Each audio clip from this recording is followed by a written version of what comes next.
Hi, everyone. This is Venetia Mangus. Welcome to the Inbound Lunch Bunch for the month of June. Thanks for joining us. I'm going to give it one more minute since I opened the lines a little late, just to let everyone catch up with us. So what we're going to cover today is specific examples and a discussion around using LinkedIn to attract new customers. So as inbound practitioners, we often get caught up in the whole concept of, how do we create appropriate content or content marketing strategy? What do we do to get people in to kind of attract everyone? There are all these other digital tools and technology pieces that are sitting out there that are ready for us to use. And we wanted to take this time and this month to kind of take the opportunity to do a little bit of a deeper dive in LinkedIn. We've talked about it in the past in other sessions. This is an opportunity to kind of get in there and really look at the application and see what it is that you can actually do. It's a great example. It's a great tool that's rather effective, and we'll kind of go through a couple of reasons as to why. So for those of you who don't know me, my name is Venetia Mangus. I am the Director of Consulting here at HighRoad Solutions. I have varied experienced background in digital marketing. Over 15 years. I've spent most of my career in the consulting side of the world, helping associations pursue opportunities for growth in lead generation and change management strategies. I'm always looking for ways to connect, so certainly feel free to reach out to me via Twitter or on LinkedIn, or drop me a direct note if you're looking for something specific. So some housekeeping items. For those of you who've attended in the past, this is familiar to you. For those of you who are new, welcome. We're keeping it rather informal and loose. We're still working on the interactive piece, but we will get there. We are using Zoom, so we're still exploring some features to kind of see if we can open it up and do some more panelist-type interaction. As always, all of these webinars are recorded, so if you want to share this information with some of your colleagues or your peers, you can always go to our Lunch Bunch sessions. They're all available on demand, including last year's recording. What we often do is we try where we can to connect the concepts that we're reviewing on the Lunch Bunch series with what we distribute as toolkits. So if you're part of our mailing list, you may have received in the past toolkits of the month. So those are handy little toolkits that really help marketing practitioners walk through kind of how to do things, right? So often a lot of sessions cover the academics or kind of the theoretical of why you should be doing it. What I like about these toolkits is it really kind of emphasizes how you should do it. If you don't know where to start, kind of what kind of framework can you do? So we try to tie those in as much as we can. We've also started a new program called the HighRoad U Office Hours. It's an opportunity for you to connect with us kind of one-on-one. If you, very much like school professor office hours, if you have a question, if you have an example, if you want to go through a toolkit in particular, that's typically what we've started to do. So those happen every Wednesday at 3 o'clock Eastern Time. So feel free to join us on those as well. And as always, if I suddenly drop off the call or you don't hear me anymore, just hang tight and I will dial back in. All right, so we're going to go ahead and get started. We're going to talk about, inbound. So, let's do a refresher. I always like to kind of start and go back to this kind of diagram because, again, if we're talking about the inbound methodology, here are our pillars, right? So, again, our pillars are focused around attracting, connecting, engaging, and delighting, our prospects. Those unknown people are kind of sitting out there who really should be members, but for whatever reason they're not, and how to get them into kind of our funnel or our flow. Right, so when we're talking about digital advertising in particular, right, or looking for those people who are not quite our prospects yet, it falls into kind of the attract, connect pillars, right? So again, you can kind of see the movement in the way the inbound methodology works is that we're looking for strangers, we find strangers, and we have to have, appropriate material as well as technology kind of in place to attract them, right? And then they become visitors as they have repeat business or repeat patterns of behavior where they continue to come back to our stuff, engage with us on different levels, different pieces of content, and we then convert them into the leads category, right? So one step closer to becoming those customers as members. And so again, the diagram does a good job about kind of focusing on kind of what can you do from a content perspective. It's a little bit of a technology, but really kind of the focus here is on content, right? So, putting your stuff out there for strangers to find on your blog, using social media and keywords and pages was kind of the ideal way to capture it. What's interesting about this is a lot of this kind of, it's not consciously making a decision to say it's all organic, but it's implied. Right? A lot of this has to do with going back to your content marketing strategy and your content marketing plan, which is perfectly fine. But usually as associations, especially now, kind of in where you probably are today, you've been tasked to grow and grow rapidly, right? So you don't have the luxury to kind of sit there and master things yourself and do it yourself in that do-it-yourself model where, hopefully you have a lot of time in which to grow organically, right? So, the organic reliance on SEO and keywords is to say you can't control how often Google and Bing indexes your site. It's obviously dependent on, how frequent your content gets updated, how frequently your content gets updated, right? But you still can't kind of push the button and say, okay, Google, I'm ready now. Go ahead and index my content, right? So a lot of it's still organically flowing, right? So again, what we're seeing here is like a reliance on other digital marketing vehicles to help you amplify so that you can spread your message and cast a wider net to get those strangers in the door, right? So that's what we, that's kind of why I want to talk about this diagram in particular. You're going to start to see us reference it more and more, right? And when we're talking about the marketing technology stack. So traditionally, when you see diagrams in the past, you've probably seen kind of the AMS sitting at the center. You've got your website or your content management system, the CMS sitting off to the side. You've got your email marketing application, your event management program, possibly your private communities kind of sitting in a circle, the semicircle outside of that AMS, right? So that's the IT representation, right, of your data and how it flows. It's not the representation of kind of what marketing does with the user. So that's why we've kind of done this diagram where the user's in the center, right? So your user, everything feeds into that user. They're at the heart of it, right? And they're either your member or your prospect or someone in between, right? But they are the person who is either, giving you inputs, right, and then receiving all the outputs that you're producing. So from that perspective, what we've done is we've carved out kind of, again, taking kind of the technology pieces and putting their kind of, but they're off to the side, right? So it's really kind of a shift from, technology as a whole to kind of a little bit more emphasis on, what is kind of the web layer overlaid on top of that user, and then what are the pieces doing what, right? So all these things are kind of focused on event marketing from a perspective, it's email marketing systems where the staff is generating it. You've got your email automation system, whatever that might be, kind of driving things kind of an automated level to make sure things are going smoothly and consistency. But in all of this, it's a very closed environment, right? So you've got there's no way in here to kind of add people or add new people kind of to the center of the mix, right? So this is kind of the traditional membership retention model where, we're doing very well in producing communications to make sure that our members are informed, but we're not really we don't really have the opportunity to break in and have other members or other non-members, our prospects kind of be in this cycle. So that's why we kind of call out here with a big arrow, here's the technology and all the pieces that allow you to kind of do that. So again, it ties back to inbound, right? But it's the inbound representation from a technology standpoint, right? So it's whatever form you do it, right? And it's not just technology, but it is using all the channels that are sitting out there so that you can really kind of drive that, right? So if we know that 20% of our email lists will go bad every year, we need to obviously replace those bad emails with new ones, right? So in an effort to kind of break into the system and make sure that there's a continuous way to kind of update this information back and forth, this is what we're seeing as kind of landing pages with forums, as well as retargeting, banner ads, social media, paid, as well as organic, right? So again, just think about this concept because it puts a layer on top of inbound marketing from that perspective when you're thinking about all the different channels that are out there.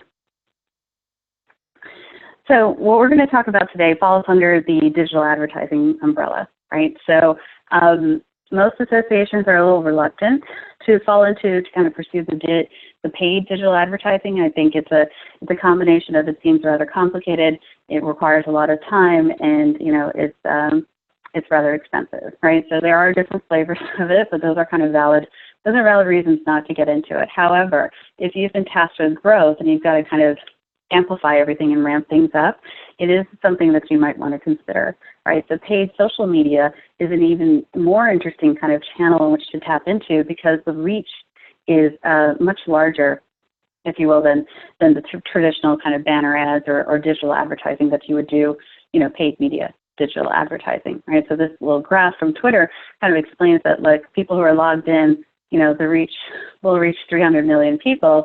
The people who are outside of that circle are not really logged in. We don't know who they are. They're rather anonymous. That increases the circle to 500 million, and then, syndication, right? It's the friends of the friends and the people sharing, retweeting, and kind of that peer network expands the circle, right? And this is just to really kind of demonstrate that you are always looking for a reach, and that's part of the inbound methodology. It's part of the kind of the underpinnings of inbound, is that you have to do what you can to kind of attract those people. And, inbound will help you focus on, here's my content, here are my offers, here's how to do things properly, but you need to be able to kind of fish or do that stuff in the right pool. So why we're talking about LinkedIn today versus Facebook and Twitter, right? So if you think about it, LinkedIn is already a known professional network, right? So you don't really have to kind of make the case for whether, you really don't have to make the case for, finding your appropriate people in a different professional network. Everyone knows that LinkedIn is kind of the network, right, from a social media standpoint, where it's appropriate to kind of connect with people and network at that level, because it's for professionals, right? So the data, all the data that's inside of this social network that's self-volunteered, is publicly available, because it's what you want to represent about yourself from a career perspective. So it's very relevant for you, right? So the difference between, Facebook is a little bit more lifestyle, Twitter is kind of a blend between the both, right? But Facebook is harder to kind of delve into those insights, because now you're possibly mixing some personal stuff with your professional stuff, right? And some demographics don't like to mix that. I think in the future, we're dealing specifically with millennials, kind of the younger crowd.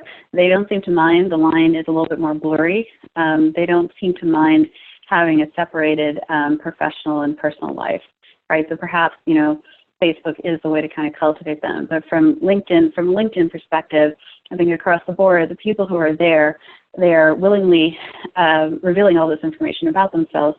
They're opting into stuff, and they're kind of, the precedent is already set there for you to connect with them on a professional level and do that kind of networking. So what that means is that you can tap into data that's very, very specific, so that you can infer some insights. Right? You were looking for people who are like-minded, people who are looking to pursue certain career goals or career paths. They're looking to find other like-minded people, right? So all kind of the value propositions of what an association offers, you can map those to these data points here, right? So you're going to be able to tap into job titles, career paths, education, industry interests, the groups and contents around topics, as well as kind of seeing, who else they're professionally affiliated with, actual entities, other organizations, what else they might be interested in. So it's a lot easier to identify that prospect pool inside of LinkedIn than it would be if you were doing Facebook or Twitter. It's not to say you can't, right? And again, the representation here is to say you shouldn't be putting all your eggs in one basket. What we are saying is that LinkedIn is the easy route, typically, for most associations, because they do know that their members, as well as people who aren't members but should be, are in this environment, right? We've done analysis option 5 reports in the past with other organizations who, kind of said that, we have a presence on Twitter, but we are fairly certain our members are not on Twitter. That's not what they do, right? We do know, however, that there are heavy users of LinkedIn groups. Right, so it's not to say kind of, stop what you're doing in one and focus exactly on another, but what we're saying here is that if you're looking to attract new customers, LinkedIn is probably a very good pool for you to start with, because it's already been preformed and there's a lot of data to tap into. So having said that, what we're interested in seeing in the stage of digital marketing in associations, our survey has been running. It's actually, today is the last day before that survey. It'll be interesting to see what the results are, which will be released during ASE Annual in August. But these are the results from 2014 compared to 2015. And so having said that, I'm saying that LinkedIn is probably a likely prospect goal for you to kind of go in and track, look for new customers. It falls right to the bottom, right? So right now, kind of in the digital marketing approaches for most associations year over year, LinkedIn kind of weighs right in at the bottom, even under Facebook. Right, so it's interesting to kind of see what this year will reveal, right? What the trends have been over the past year, and see what's happening in the state of marketing inside of associations. But it's just to call out, this is kind of an untapped opportunity that I think will that we're fairly certain will return in results. So that's kind of the refresher piece, right? Tying inbound to our technology pieces, tying it back to kind of why we're talking about digital advertising today, in particular LinkedIn. So I thought what we would do is kind of go into a little bit of a case study, talking in depth about LinkedIn. Right, so likely some of you know all these details. There are a lot of things that I personally didn't know until I started to kind of get in there and was tasked with, building a campaign and trying things out as well. Right, so unless you live and breathe it, which we have started to do, immensely, and this is why we know all this stuff. There's a lot of stuff that you can leverage to your advantage, but you may not necessarily know about. So the intent of the session is to kind of expose you to some of this and have you thinking about things that you can try on your own, or or lean on us to help walk you through. So there's a lot of different, what's the nice thing is about LinkedIn as well is that you can get into in-depth content. So as an association, if you're producing content, whatever it might be, right, in the form of multimedia, in the form of, even social posts or white papers or just articles, whatever it is, LinkedIn is a very good area or center to kind of showcase your content as well, right? So if you're not struggling to create content, this is a good way to kind of leverage your content and then drive your exposure as well. So you've got your company homepage. That's an opportunity right there, right? It's your own organizational representation on your page to invite people to like you. The people on there are likely people who are your members. That's not to say dismiss them. They're the ones who in turn will be able to kind of take some of your content that you post on those pages and share it with their own network, right? So again, it's interesting because when we talk about social media, everyone's very focused on the me part of social media, right? It's the I like this, I like that, I'm going to share this, I have my reaction to this, I'm going to tweet this, right? But the value from an organizational level, right, from a B2B level, is all about social media and the peer network, right? So it's the circle, so that if I like something, that means a friend of mine will also see that I like it, and the hope is that they will like it as well. Right, so don't forget that piece of it, and that's why LinkedIn is, again, very powerful, because it's already kind of relying on that professional networking circle of circles as well. Right, so you've got kind of content on your company homepage. There are group pages that you can set up as well with people who are not affiliated with an association or an organization or a company, but they are interested in topics. Right, so there's a lot of opportunity to kind of tap into groups at that level.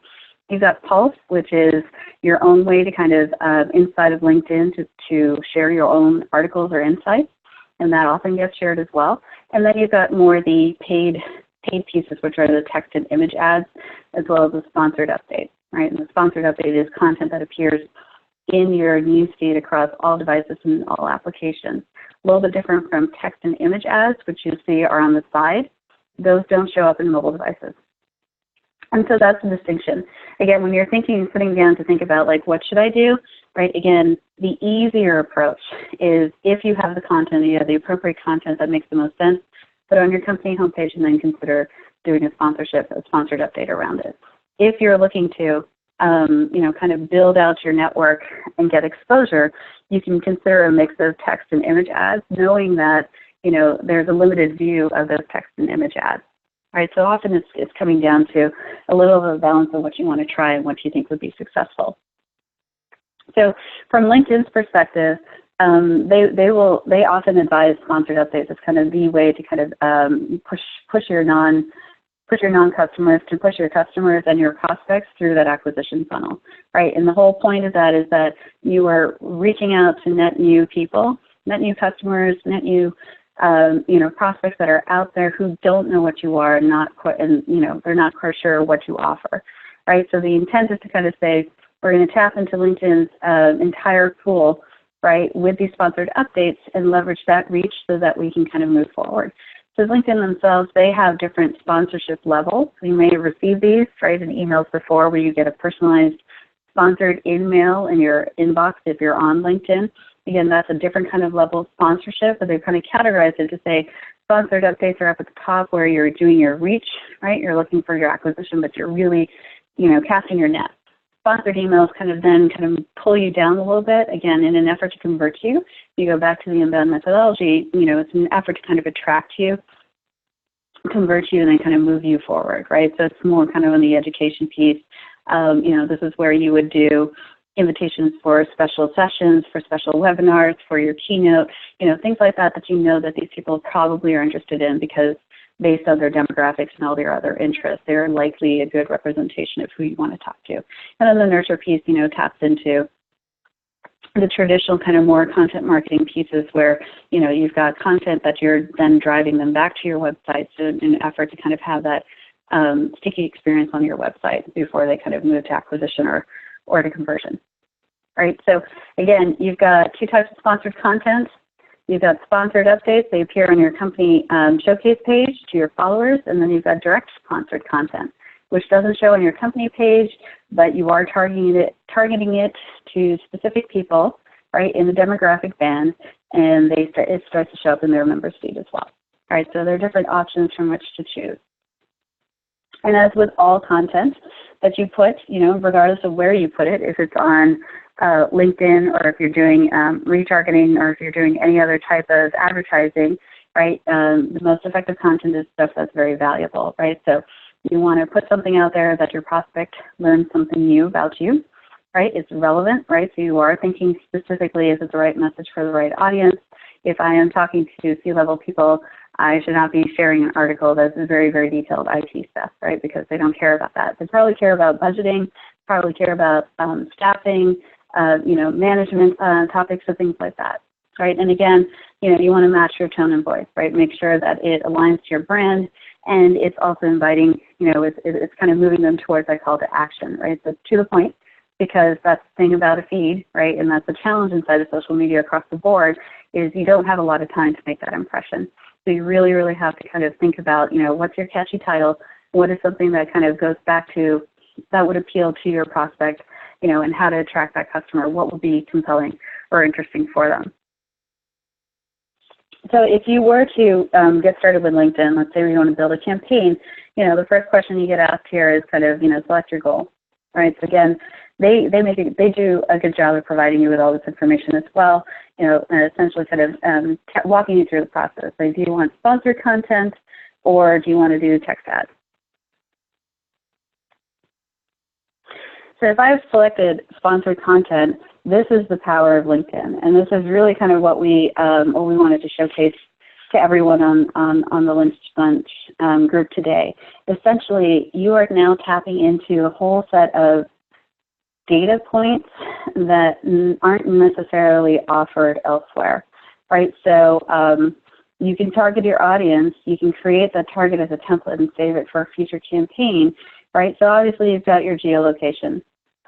But what's interesting here is like all the other stuff that you can do here, right? And I think this is the power of what marketers can tap into, and this is what they get excited about, right? Because you have all this information in your AMS sitting for known members. You don't have it for, you don't know who else fits this criteria but isn't sitting in your AMS, in your association management system, right? So essentially what's really interesting is you can search by job titles, right? You can match up, your segment and say, I have something very specific for people who are, digital marketers, right? Or, you can kind of move to job functions. Also, what I find interesting is member skills, right? So now you can look for people who are kind of in a different group or a subset, right? Who have a certain set of skills that you have content for that might be very interesting to them, or that you are, building a program that might be very of interest to them. Same thing with education, in terms of their degrees or their self-selected fields of study. I called out member age. I didn't highlight member age. I highlighted years of experience because, again, if you're talking about growth, you're not looking for the traditional. You're not looking for kind of the small number of, the hammer and the nail. You're not looking for that very specific peg to kind of fit into something. You are kind of expanding your reach because you want to kind of convert those people who weren't necessarily sure that they fit in, to kind of what you're offering, but you know they're probably a good match, even though they may not traditionally fall into, you know, what in the past has been, you know, a good representation of characteristics or traits. Right? So years of experience might be a way for you to kind of search for those people who are either switching industries and they need, they want to rely on you for, you know, accreditation or information about switching into the industry or kind of basic information, right? So it's different ways in which to kind of, it's interesting because it's different ways in which to slice this information and then map it back to your content. So your content is probably, you know, varied enough to cover a lot of different things, right? So you don't have to do it one-to-one, but you can create a compelling reason around it, right? So what I like about this is that it takes you through a framework, so you really take a step back, and you're not rewriting your content, but you are thinking about what am I going to write in my post so that it resonates for the people who have 3 years of experience and they've changed industries and they need to get up to speed on something else. Right, so that helps you come up with a catchy title. That helps you come up with a lot of different things, right? So things that you might want to consider kind of in the future. I call out member groups too, because this one's very interesting as well. So again, this is an easy way for you to kind of parse through, like again, if you're looking for digital marketers, there is an e-marketing group, there's a digital marketers group, right? So there are people who self-selected in, either they've been invited or they found these groups, right? So, and they are varied across kind of the at the industry level, right? So you're not searching by industry, you're searching by people who self-selected into these groups. Again, they're really kind of fertile ground for you to kind of pull through and see, you know, who might be a good fit for you, right? So what you're doing is you're building your target based on the likelihood of people who are sitting out there who don't necessarily know who you are, but you know they probably are a good fit for you, right? So this is a nice opportunity for you to kind of blend some of these layers together and figure out kind of what the right target audience is. So what's nice about this, again, is you can always go back to this and tweak it. And what you'll see on the side here is that as you get to start kind of pulling down, like I'm looking for people with, you know, between 6 and 10 years of experience. Here are the titles I want to target. You know, I'm looking for skills and change management. And what's nice is that they start to, again, kind of provide you with, well, okay, if you're talking about change management, it is organizational design or people into HR transformation, executive coaching, right? So those are all the things that you may not necessarily have a full list of, but you don't need to because it's all here for you to kind of really think about and say, ooh, you know, executive coaching, we may not necessarily have this campaign ready to promote, but that gives me an idea. We have the following pieces, you know, that we can target to a very specific audience, right, around executive coaching. All right, so a lot of potential for further inspiration. So what's nice here is that as you do this, you know, over to the right, it'll start to tell you kind of like what, you know, here's your target audience and here's how the scope of everything is kind of starting to get narrowed down, right? So, you know, it will take you kind of walk you through some suggestions if you need it, but it's, again, trying to find ways in which to intersect and narrow down your band or your field.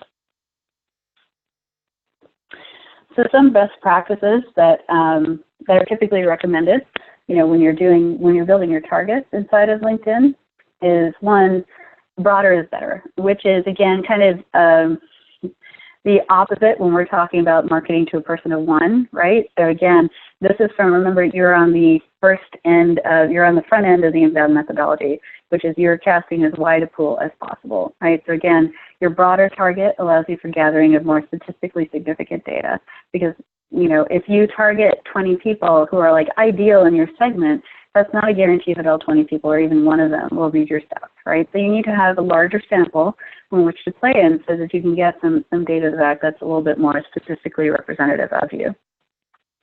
Because, you know, again, you know, speaking to the second point, niche segments, right, the highly targeted, super targeted ones tend to have lower cost per click, right? So again, what you want to do is kind of have enough of a wide audience because half of that or a portion of it will be interested and the other portion will be watching but not ready to convert, right? So you want to have a large enough pool in which to kind of work within, right? So typically LinkedIn will say you want to go for something 300,000 or higher, right, for scaling purposes.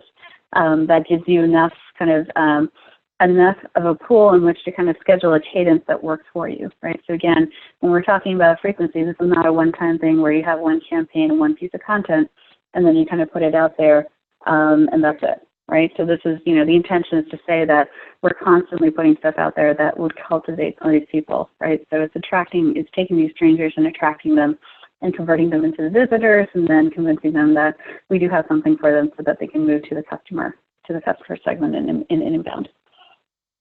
So typically what we'll do, and what you'll see that you can do, is that you want to layer kind of broad targets with your narrow targets, right? So let's say you are going after, you know, certain people with a specific job title. You want to increase the segments, right? You want to increase the broader segments. So you don't want to say, like, I only want these in Canada. You want to say Canada and the U.S., you know, to gather more data, right? So it's that typical thing, like if you were hunting for a very specific type of mushroom, you need to go to a forest that has lots of mushrooms in it, right? Because the likelihood of you finding that one mushroom, right, you're putting then a lot of effort and a lot of cost into something that's very expensive then to kind of find, whereas you might find other mushrooms that you might be able to do something with, right? So that's really kind of the best practices standpoint. That's what LinkedIn is recommending. The other piece that gets a little intimidating, I think, so the first piece is actually very exciting, right? So I think most marketers sit down and say, okay, we're going to use LinkedIn, we're going to use our paid campaigns or sponsored, whatever we're doing, we're going to use LinkedIn. That piece is very, very exciting, right? The second piece gets a little, when we're talking about bidding and budgeting, that's when it gets a little dicey, and people are like, yeah, I don't know if we should do this, right? Because again, you know, I think Google AdWords is kind of set the stage for it's very complicated, and you got to know the bidding process, and it's very competitive, and you need a lot of time to sit there and manage it, and whatever, right? So LinkedIn is kind of, I have a slide to kind of show you kind of what LinkedIn's algorithm is, what their model is, but essentially you come to one simple screen that'll tell you kind of like, how do you want to, what's your bid type? Is it cost per click or cost per impression, right? So the difference is cost per click is when you will pay when someone clicks on your ad versus you want eyes on it, right? So if your goal is for conversion versus awareness, right, that's when you would pick which bid type. So the bid usually gets pre-populated for you based on your segments that you are reaching out to, right? So it's a kind of a suggested bid kind of falls into a range where it tells you other advertisers are advertising between this range and this range, you know, and the minimum bid is $2, right? So you will always be advised to bid within the range, but bid higher. And likely you should bid kind of closer to the higher end, you know, and up as much as possible because you want to be more competitive, right? If you fall into that range, like if you bid $7.83, what that means is the number of times, you know, once somebody has clicked on your ad, like that range gets wiped out again, right? So your daily budget, you know, you can set your minimum budget, you can set a daily budget. So you really want to think about kind of, you know, how competitive your segment is, how much reach you want to get, and really think about adjusting those, right? So your daily budget of $25 doesn't do a lot because likely, you know, 3 clicks and you're done for the day, right? And that's that's essentially what that says, right? So again, understanding that, you know, digital advertising, you do have to pay money. You can control it at every step of the way. You are in control, right? But if your daily budget increases, you have more opportunities for those clicks to kind of come through and start to kind of get pervasive throughout your campaign, right? So from best practices standpoint, LinkedIn is saying to bid at least $1 to $2 above the range to be competitive, right? So that you stand out at the top. You know, and they want you to front load your daily budgets, right? So if it's the start of your campaign, you want to kind of set your daily budgets kind of early on so you can gauge the pace and cadence, and then perhaps, you know, change your daily budget based on that. And your total budgets, you want to think about it that if you are building multiple campaigns, right, you know, think about your total budget because again, that has some factors to kind of play into the mix. So I like this diagram because it becomes very clear, right, like how much am I actually going to pay, right? So the bidding process, right, so what LinkedIn is saying, bid does not equal cost, right? Bid is what you are actually kind of saying, I feel strongly enough that my content is relevant enough to this audience that I want to bid this much. Your actual cost is 1 penny over the next highest bid, right? So if I said $5, and my range was $2 to $4, and the second runner-up bid $4, I will pay $4.01 for that click, right? So if you're doing it at cost per impressions, then your algorithm will optimize for impression delivery. And then your clicks, you got to watch out to make sure that you understand the difference between CPC versus CPM, right? So what I think is kind of this first little example here, the first little diagram is very helpful in kind of understanding what your actual cost is going to be, right? So again, it's never going to go beyond the range that you're quoted, right? It's typically kind of the second bid, right? So again, you want to be conservative. You can be a little aggressive up front, but you want to get into the habit of coming back and then readjusting, right? Because your numbers will take off, and I'll show you some examples of that. So what LinkedIn also puts into place is a relevancy score.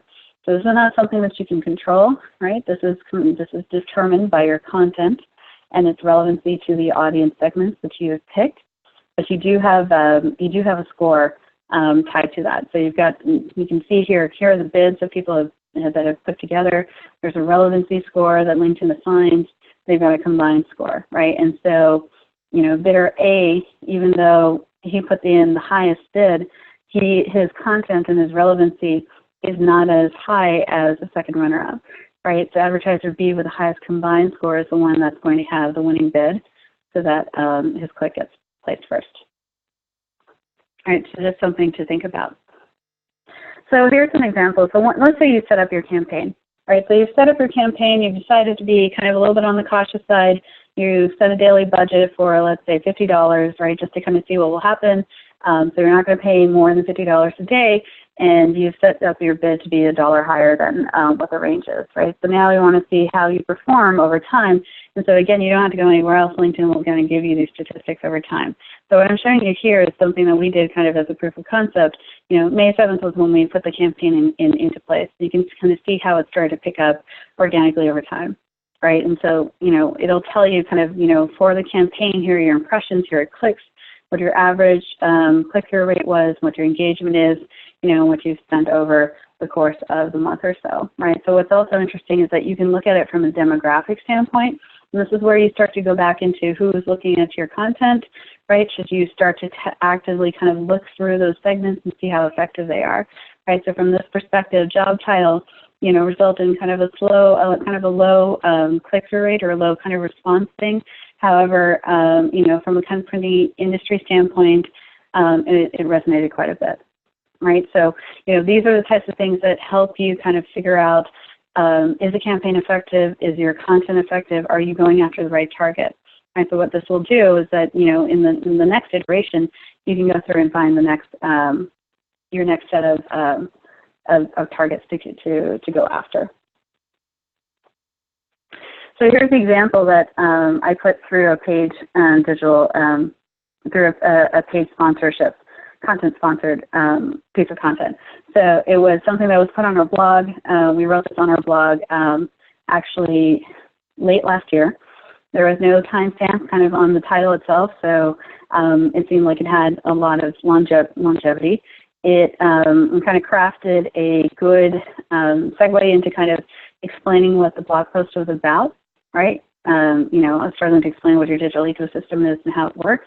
You can see that it's not specific to a specific job title or industry, right? So kind of, these are things that are common issues that are across many markets, many industries, right? So again, it originally was organic, and then from sponsoring it, here are the impressions and everything went up, right? So when we're tracking the site visits on our blog itself, it's leaps and bounds beyond what a typical blog post typically receives, right? And so again, you can have this run for a certain period of time, you can turn it off, and then what I think is particularly interesting, and this is the piece that is rather relevant for associations, right? If you're hunting for your people, what's nice is that they will tell you who liked this, right? And it'll tell you kind of organically over time. So we've been running this for a while. And what's interesting is that this article still continues to get picked up, every 2 days or so, or somebody else will like it. So I just grabbed this today. 10 hours ago, Larry shared this, right? So, instinctively, I want to go and look at Larry's profile and take a look and see where else we've been. If there's some overlap, perhaps we can do something with that, right? We'll see what he's a member of. Who might he know that we already know? Is he connected to a member? Is he connected to a board member? Like, who is he connected to? Same thing with Sharon. I can tell from her title she's probably someone that we want to connect with. I can see that why this article would resonate with her, so maybe I want to take a look at her profile, or at least what she says is visible, she allows visible to me, and see if I can prospect from that. All right, so this is what's really interesting about LinkedIn, is that it's not anonymous. It's a little more challenging if you're dealing with Facebook, right, where somebody says, well, I shared this or I tweeted it. Facebook is, because it has so much more personal information in it, people are very selective about the privacy settings and what they want to show you, right? Whereas kind of in LinkedIn, at the very least, you'll probably see their title, their location, kind of who they may be connected to, and that's the whole point, right? Where Facebook is very specific about, here are my preferences, and, I like to live my life my own way, and I don't want people, to see me if I don't want to be seen. Whereas, the vision in kind of LinkedIn is to say the whole point of this is for networking and exposure. I do want people to kind of see as much as, or at least kind of basic information, so that if there's something that we have in common, from a professional standpoint, likely this is how we should connect, and you should be able to see my information. So you have a little bit of advantage going in here and kind of pulling it from the standpoint. So then, just to recap, right? So again, and I'll take questions afterwards. Just to recap, so the whole point of using LinkedIn is, again, because it's the pond that has the right type of fish.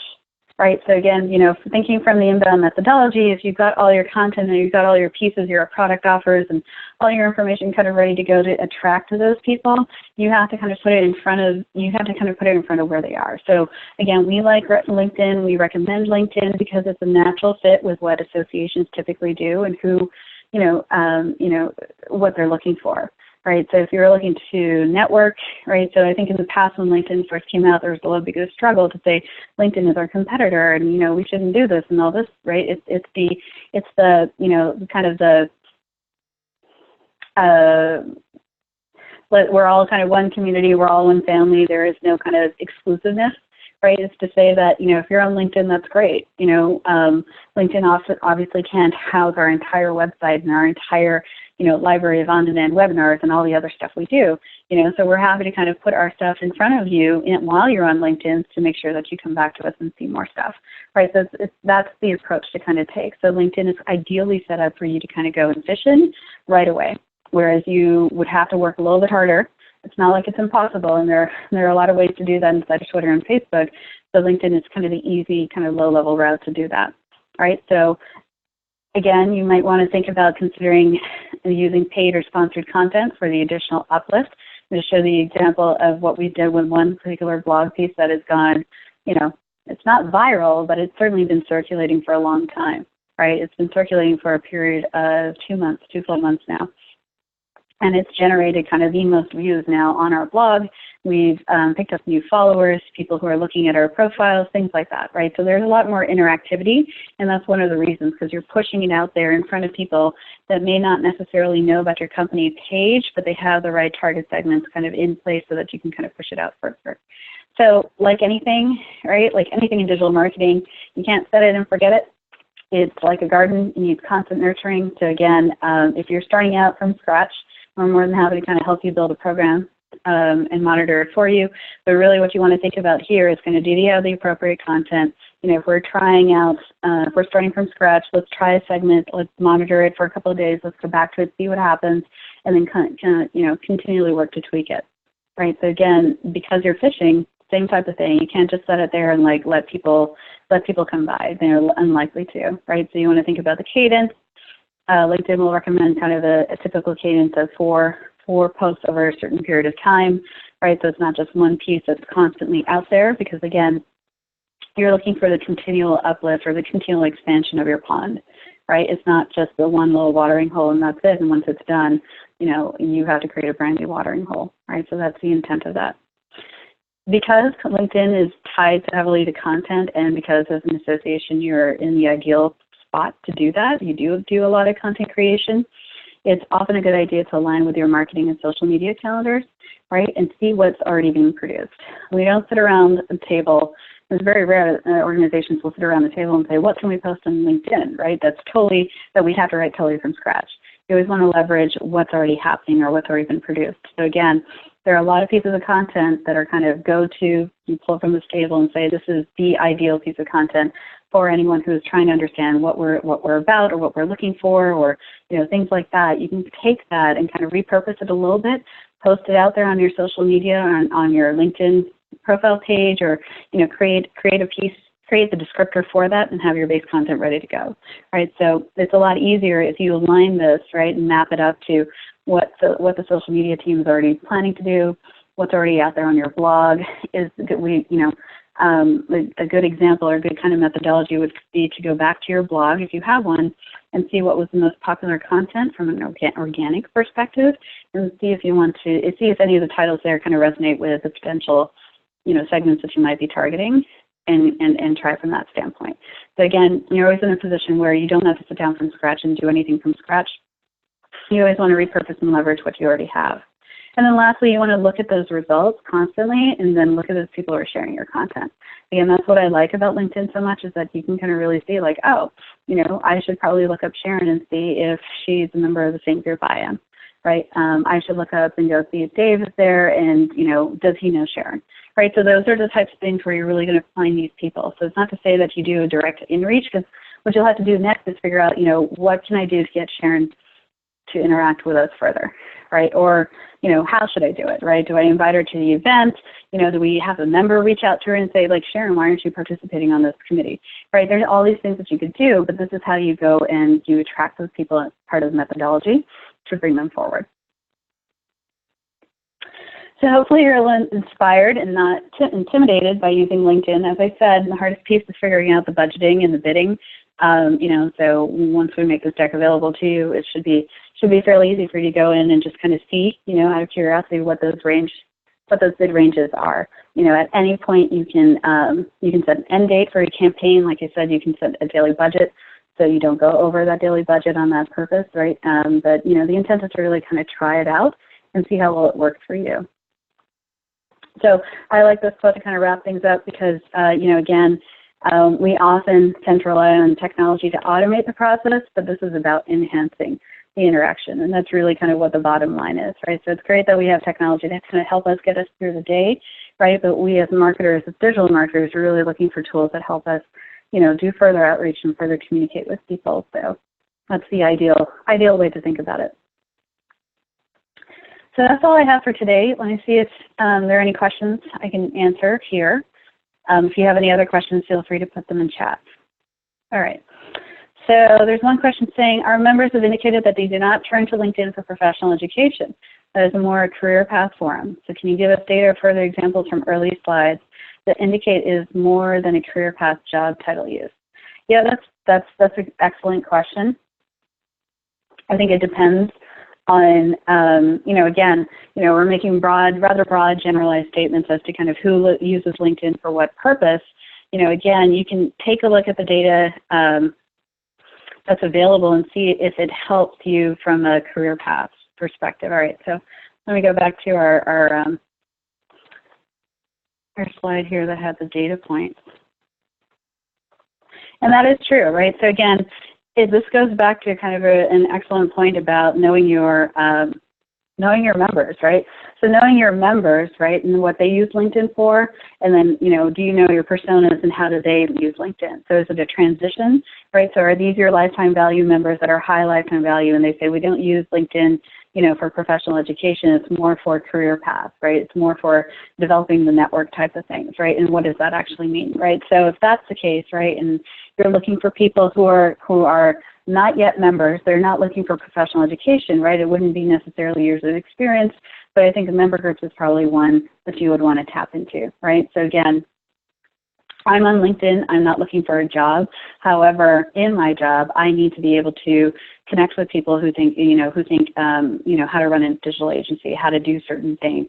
How do you handle, reporting kind of at the mass metric level or at the macro level, right? So I am looking, right, specifically, not necessarily for training and professional development, but I'm looking for my peers who can kind of help me with that. So, member skills could be one data point that you could explore.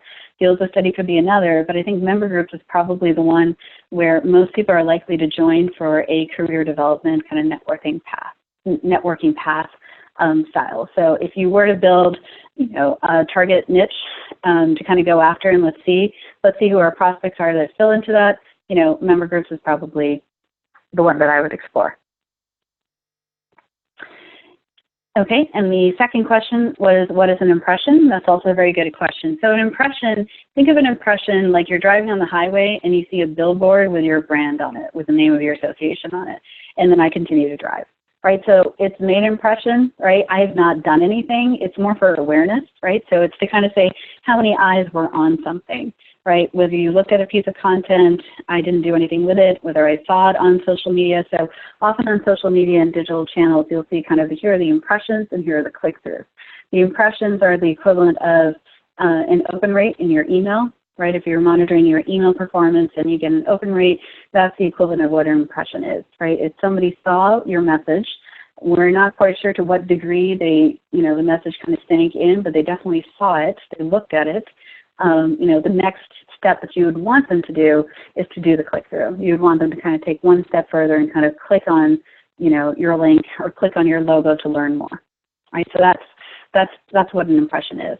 Often when you're doing digital advertising, you want to see both, right? Because again, what you want to see is how much did you pay or how much effort did you put into casting your net and people looked at it.